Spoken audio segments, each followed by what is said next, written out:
So today I'm going to talk to you guys about the United States Marine Corps.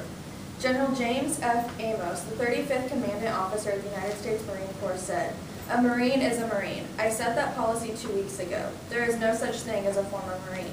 You're a Marine, you're just in a different stage of life and a different uniform. But you'll always be a Marine because you went to Parris Island, San Diego, or even Quantico. There is no such thing as a former Marine." All military branches have one job, and that job is to serve and protect our country and our freedom. I am credible about this topic because not only do I have family in the United States Marine Corps, but I also have a boyfriend going through basic training right now as we speak. While each and every branch of the military have things in common, they each have different trainings, core values, and they're also located all throughout the United States and even internationally.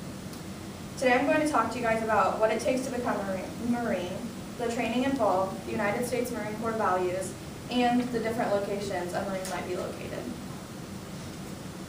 How many of you know someone in the United States military? Awesome.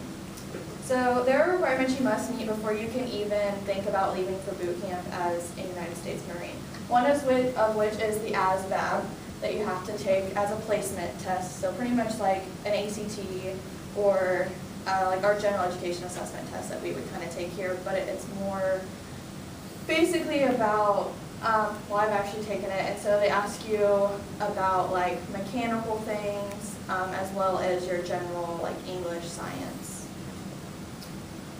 You also must meet with a recruiter. Basically, the job of a recruiter is to evaluate if you're joining for the right reason, to kind of help you throughout the whole process because it is kind of a long process as far as getting things done up until you leave, and also just kind of preparing you with what is to come as soon as you join and are no longer part of the civilian world. So,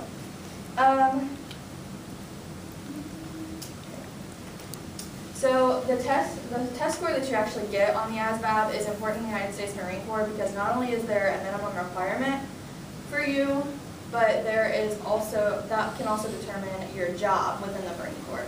So certain jobs have to have a higher ASVAB score, whereas other jobs don't require that like high of an ASVAB score. So like lawyer, for example, they would require a higher ASVAB score than other ones. According to ASVABbootcamp.com, someone enlisted in the United States Marine Corps must receive a minimum of a 32 on the ASVAB if they have a high school diploma or a GED. It goes up if you have no educational background. There are also physical fitness requirements, and part of those requirements are you have to be able to do 3 miles in 28 minutes, do 50 crunches in 2 minutes or less, and you also need to do at least 3 pull-ups.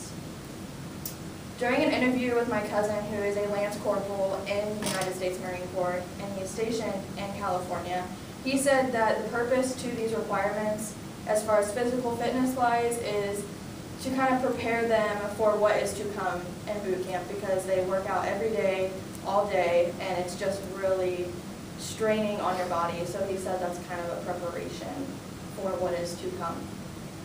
Basic training for the Marine Corps is 13 weeks. And a recruit must go through basic training and complete it to even be considered a part of the United States Marine Corps.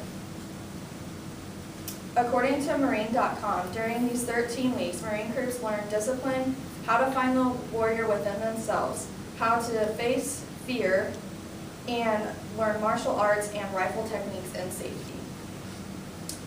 Two of the more challenging, this is them being screamed at.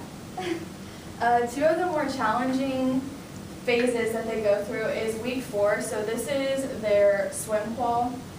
And during swim qualifications is week 4 out of 13. And the Marines, well, the Marine recruits must have 45 pounds of gear on and go underwater and take it off in under 20 seconds while holding their breath and obviously struggling. Well, as we all know, not everyone is the best of swimmers, so this could become somewhat of an issue, but you have to pass this in order to graduate. So they also must jump off of a raised platform and like do laps in the pool with their gear on, so that's even more difficult. And then during week 11, they do what is called the confidence chamber, aka the gas chamber. And during this time, the recruits must show that they know how to use any equipment that would be used during biological or chemical attack. So the chamber is filled with non-lethal tear gas, and it causes burning sensation to any moist area, so around your eyes, your mouth, or if you're sweating, then pretty much anywhere. So, and it also restricts breathing. So to pass this part, they must put on their mask, shake their head to show that they know how to properly seal the mask, and then they also must break the seal on the mask and then take it off and show the DI that their drill instructors that they can handle this.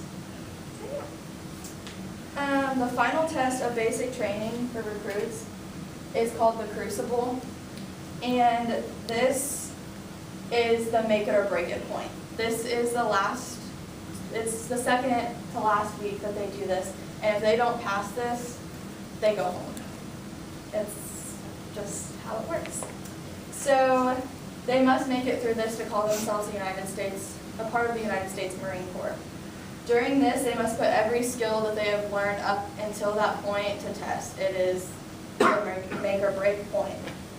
So this part, called the Crucible, consists of a 48-mile hike with a 45 pounds of gear. And the recruits during the Crucible will complete 29 team building exercises and 36 warrior exercises over a time span of 52 hours with 6 hours of sleep and little to no food. So this is just kind of preparing them for a situation that could happen. The drill instructors at the end will award each person who has made it through the Crucible with a United States Marine Corps emblem. This is signifying that they have made it through and that they can officially call themselves United States Marine. From there on out, they have about a week and a half left of boot camp, and that's all preparing for graduation and just kind of relaxing after what you just went through. The United States Marine Corps has 3 core values: honor, courage, and commitment. According to the Marine Corps headquarters, honor is the value that empowers Marines to exemplify ethical and moral behavior. Courage is mental, moral, and a physical power ingrained in every single United States Marine Corps member. Commitment is referred to as the spiritual and dedication that promotes the highest order of discipline that is placed upon the United States Marine Corps. This is the core value that is said to make a Marine not only a warrior but also a citizen at the same time. There are many different jobs a United States Marine can have. According to todaysmilitary.com, the United States Marine Corps offers a lot of different military occupational specialties, which they refer to as MOSs.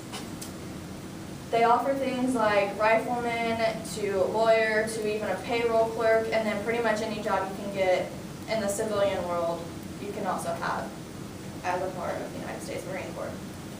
There are also many different bases that a person in the United States Marine Corps can be located. The main ones are California, Virginia, and Florida.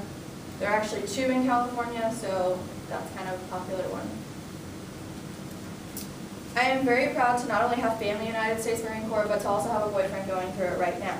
The United States Marine Corps is one of the most elite group of men. They not only go through one of the toughest and longest boot camps, but they also represent themselves in the utmost manner.